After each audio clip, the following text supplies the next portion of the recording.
Hello दोस्तों, आप सभी का स्वागत है मेरे YouTube चैनल पे एक बार फिर से। आज मैं आप लोगों के लेके आया हूँ क्लास 11th का 4th चैप्टर, जो कि है physical education and sports for CWSN यानी चिल्ड्रन विद स्पेशल नीड। तो चलिए स्टार्ट करते हैं आज का टॉपिक। इस टॉपिक का नाम दोस्तों CWSN इसलिए रखा गया है क्योंकि चिल्ड्रन विद स्पेशल नीड यानी जिस चिल्ड्रन को स्पेशल नीड की ज़रूरत होती है, यानी हमारे समाज में बहुत से ऐसे चिल्ड्रंस हैं जिन्हें फिजिकल डिसेबिलिटीज़ है, यानी physical disabilities, mental retardness, traumatic brain injuries, physical impairments और भी बहुत सारी चीज़ें हैं, डेफनेस, ब्लाइंडनेस। इन स्टूडेंट्स के बारे में हम इस टॉपिक में बात करेंगे आज।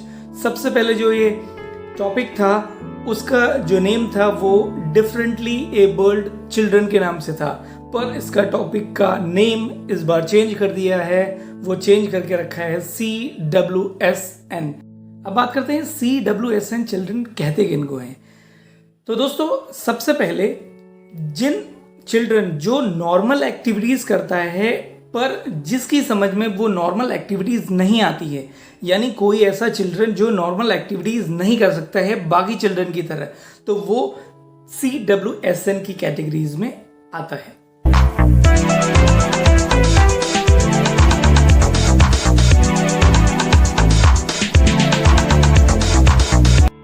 सबसे पहले फिजिकल एजुकेशन जो डिफरेंटली एबल्ड के लिए इसको डिफरेंट नेम से जाना जाता था, जैसे physical therapy, recreational activities, remedial physical education, corrective physical education. पर 1947 में आपर ने एक सर्वे करा और सर्वे करने के बाद ये पाया कि फिजिकल एजुकेशन जो डिफरेंटली एबल्ड के लिए है उनको जो सही नाम से जाना जाता है वो है physical education and sports for differently abled student. पर now this time we are knowing physical education for differently abled student to CWSN, यानी हम लोग CWSN के नाम से अब इसे जानते हैं।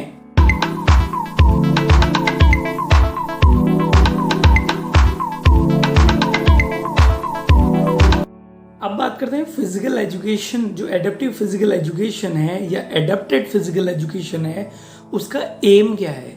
तो उसका एम है दोस्तों, जो डिफरेंटली एबल्ड स्टूडेंट होते हैं, यानी हम जिनको CWSN के नाम से जानते हैं, उनके अंदर फिजिकल, मेंटल, सोशल जो कैपेबिलिटीज़ होती हैं उन्हें बाहर निकालना है, वो भी एडवांस स्किल डेवलप करके।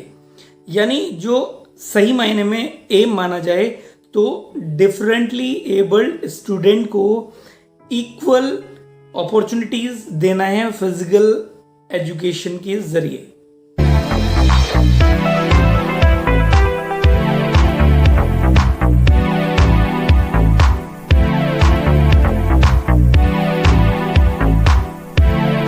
अब बात करते हैं objective of adaptive physical education की। तो सबसे पहला पॉइंट है इंश्योर दैट कि उन्हें प्रॉपर सर्विसेज मिल रही है या नहीं।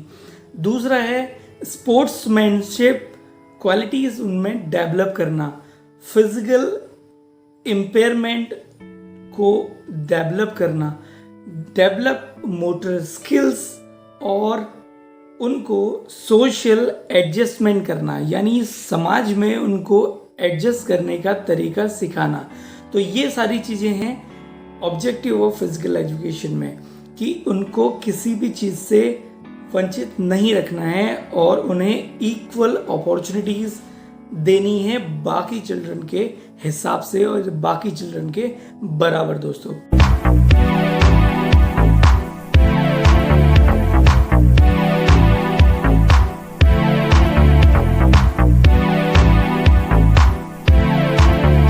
बात करते हैं स्पेशल ओलंपिक भारत की। तो स्पेशल ओलंपिक भारत को जो स्टार्ट किया था उसका श्रेय जाता है कैनेडी को।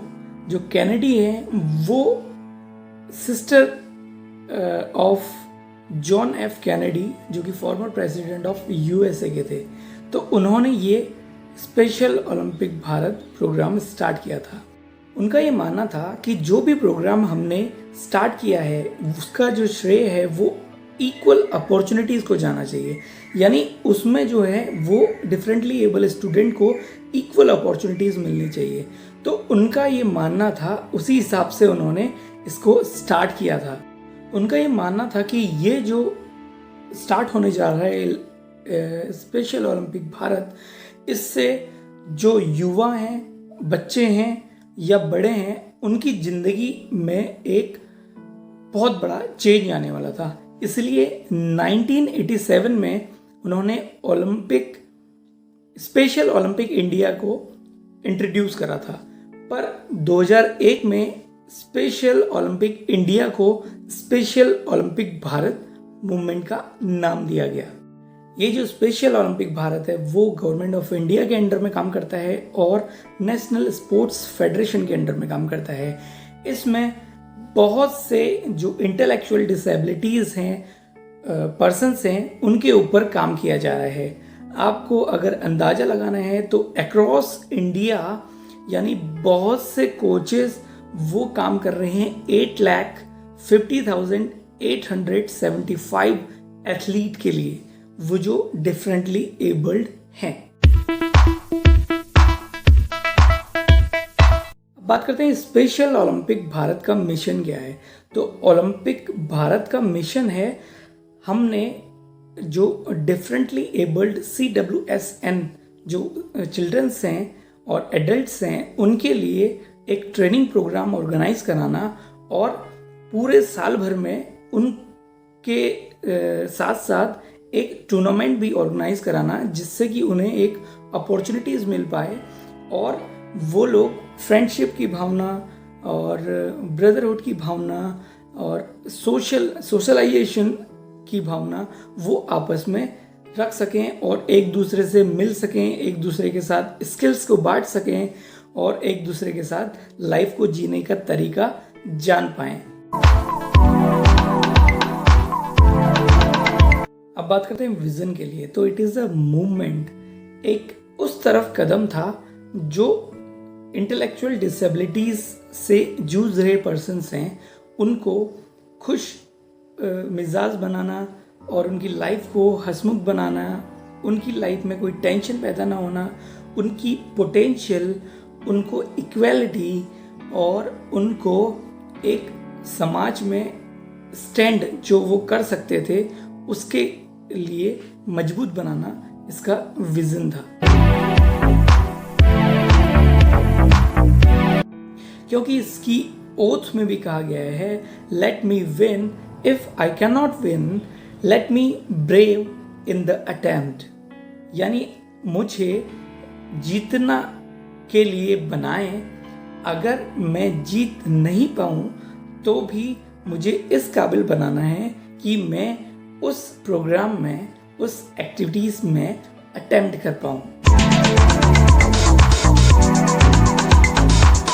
अब बात करते हैं अचीवमेंट्स की। तो अचीवमेंट्स में स्पेशल ओलंपिक भारत जब 2001 में उसका नाम चेंज हुआ, तो चेंज होने के बाद 2002 में स्पेशल ओलंपिक भारत के गवर्नमेंट ने नेशनल चैम्पियनशिप करवाई, जिसमें volleyball national championship, basketball national championship, floor hockey, table tennis championship. तो इसमें बहुत से यानी 885 एथलीट ने पार्टिसिपेट किया था, वो भी 8 समर नेशनल गेम्स में और 5 विंटर नेशनल गेम्स में।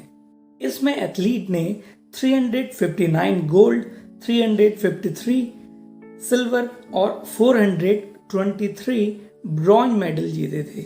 और इन जो गेम्स का ऑर्गेनाइज हुआ था वो हुआ था सबसे पहले डिस्ट्रिक्ट लेवल पर, फिर स्टेट लेवल पर और तब जाके नेशनल लेवल पर। इसका बेनिफिट्स था, जो डिफरेंटली एबल्ड चिल्ड्रन हैं या यंगस्टर्स हैं उसमें सेल्फ स्टीम का डेवलपमेंट करना, ब्रदरहुड की भावना, फ्रेंडशिप की भावना, वो सोशलाइजेशन की भावना, ये सारी भावनाएं डेवलप करना था, जिससे जो डिफरेंटली एबल्ड यानी CWSN का जो एथलीट है वो समाज में स्टेबल हो सके और उसको इक्वल अपॉर्चुनिटीज़ मिल सके सोसाइटी में।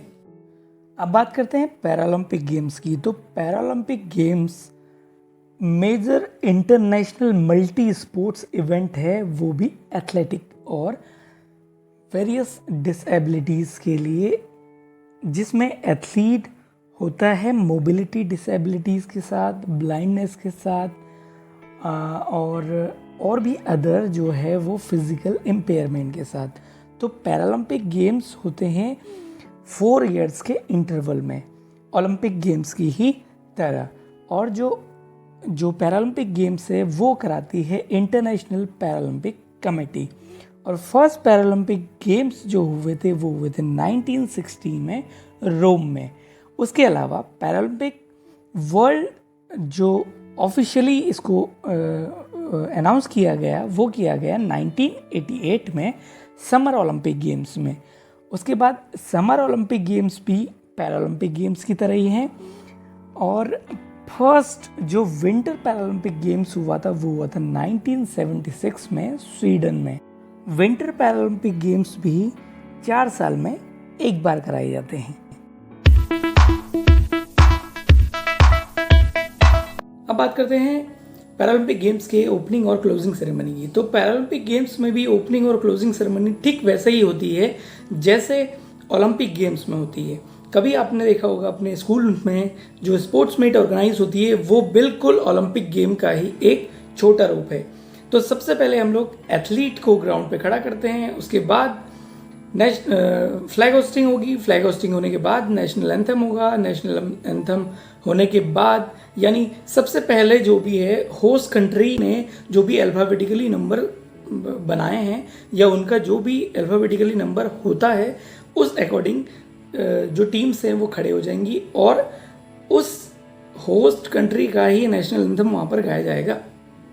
और उसके बाद फ्लैग होस्टिंग होने के बाद, मार्च पास होने के बाद सारे के सारे म्यूज़िक, डांस, जितनी भी चीज़ें हैं वो होने के बाद जो फाइनली जो फर्स्ट गेम अनाउंस होगा, अनाउंस होने के बाद सारे के सारे पार्टिसिपेंट वहाँ से चले जाएंगे और सिर्फ वो पार्टिसिपेंट ग्राउंड पे रहेंगे जिसका इवेंट अनाउंस हुआ है।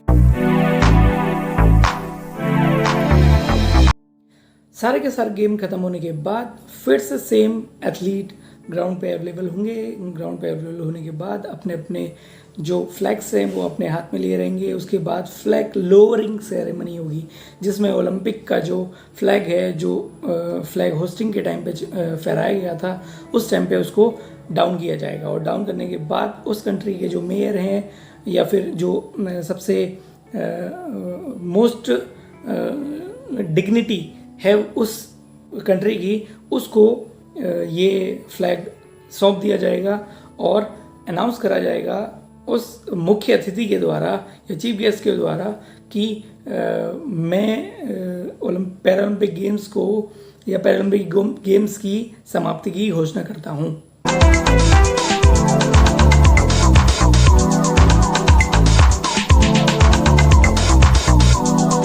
दोस्तों अब बात करते हैं डेफ ओलंपिक की। तो डेफ ओलंपिक में जितने भी ओलंपिक में सिग्नल दिखाए जाते हैं, विसल करी जाती है या गन शूट किया जाता है या फिर क्लैपर का यूज़ किया जाता है, तो डेफ ओलंपिक में इन चीज़ों का यूज़ नहीं होता है। डेफ ओलंपिक में सिर्फ और सिर्फ हम लोग फ्लैग दिखा सकते हैं, यानी उनको बता सकते हैं कि फ्लैग अप होने पे आपने रनिंग करनी है या डाउन होने पे आपने रनिंग करनी है। तो इस इशारे पर ही डेफ ओलंपिक गेम्स का उद्घाटन होता है। डेफ ओलंपिक गेम्स भी पैरालंपिक की तरह ही 4 साल में एक बार होते हैं। फर्स्ट डेफ ओलंपिक जो गेम्स हुआ था वो हुआ था पेरिस में, फ्रांस में 1924 में।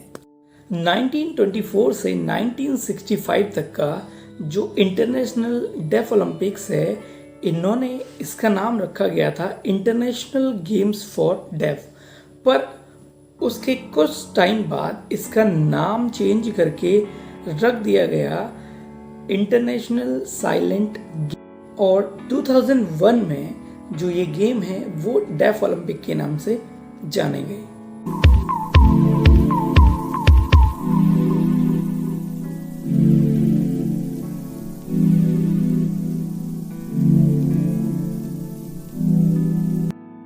अब बात करते हैं इंक्लूज़न की।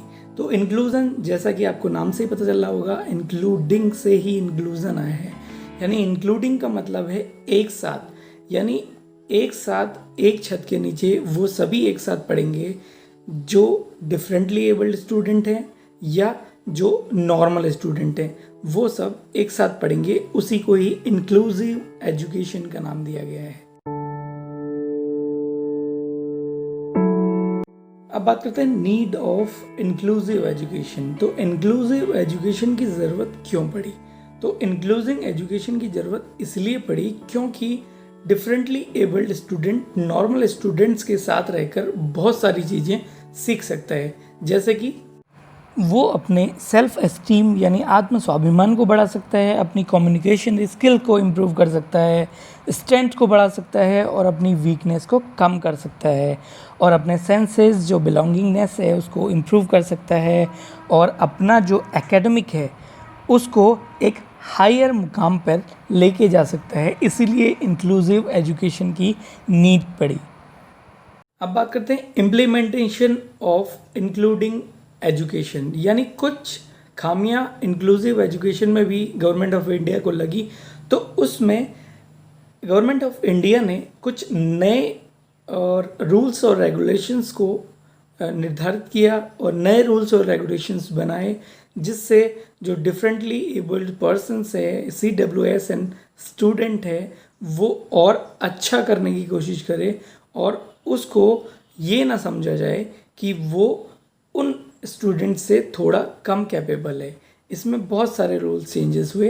देखिए, सबसे पहले इम्प्लीमेंटेशन में राइट टू एजुकेशन, और उसके बाद टीचरों पे अलग रूल्स फॉलो करे गए, रेगुलर एनालिसिस ऑफ स्कूल के ऊपर अलग रूल्स बनाए, पेरेंट्स के ऊपर अलग रूल्स बनाए और उसको प्रॉपर इम्प्लीमेंटेशन भी करा, और बच्चों के लिए भी अलग रूल्स बनाए, और स्पेशल नीड के जो बच्चे हैं उनको कोई दिक्कत ना हो, एडजस्टमेंट में कोई प्रॉब्लम ना हो, उसके लिए भी अलग रूल्स बनाए।